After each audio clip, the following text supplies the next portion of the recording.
Firhad Hakim generally লুকোনো ক্যামেরার সামনে তো মুখ দেখান, টাকা পয়সা নেন লুকোনো ক্যামেরা। তাই ফিরহাদ হাকিম মানুষের চোখ বা মিডিয়ার ক্যামেরা, যে মিডিয়ার বিরুদ্ধে আর মানুষের বিরুদ্ধে, ফিরহাদ হাকিমের দুর্নীতিগ্রস্ত সরকার গাঁজা কেস, খুনের মামলা সাংবাদিকদের বিরুদ্ধে দেয়, মানুষের বিরুদ্ধে দেয়। তো সাধারণ এই চোখগুলো ফিরহাদ হাকিমের ভালো লাগবে না। আবার বলছি যে এই লুকোনো খুফিয়া ক্যামেরাতে, লুঙ্গি পরে, স্যান্ডো গেঞ্জি, এই ধরনের ক্যামেরাতেই মুখ দেখাতে ফিরহাদ হাকিম ভালোবাসেন।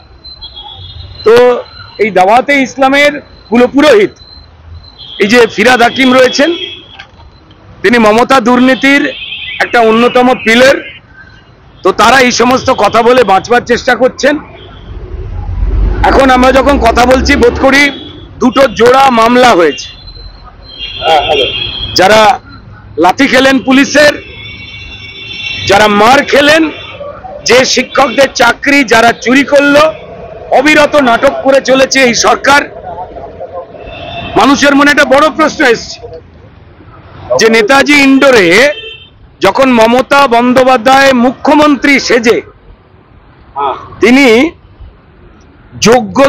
যোগ্য চাকরিহারা যারা, তাদের নিয়ে মিটিং করলেন, তো তার মানে সেই দিনই তো লিস্টটা প্রকাশ করে দিতে পারতেন, যারা এসেছে তারা যোগ্য আর যারা আসেনি তারা অযোগ্য। সেই লিস্টটা তিনি প্রকাশ করে দিলেন না, অর্থাৎ তিনি আসলে জানেন কারা অযোগ্য। ডিআই সাহেব যিনি রয়েছেন তিনিও পরিষ্কার দলদাসের মতো রয়েছেন। যে পুলিশ ছুটে এসে উড়ন্ত সোনাজয়ী অলিম্পিকে যারা যান তাদের মতো, যারা চোর ক্রিমিনাল তাদের ধরেন না, উল্টে এসে যাদের চাকরি তাদের সরকারের মালিকরা চুরি করেছেন, যাদের সর্বনাশ হয়েছে, তাদের বুকে এসে লাঠিয়াত আঘাত করছেন। তো ডিআই এবং পুলিশ তারা মামলা করছেন।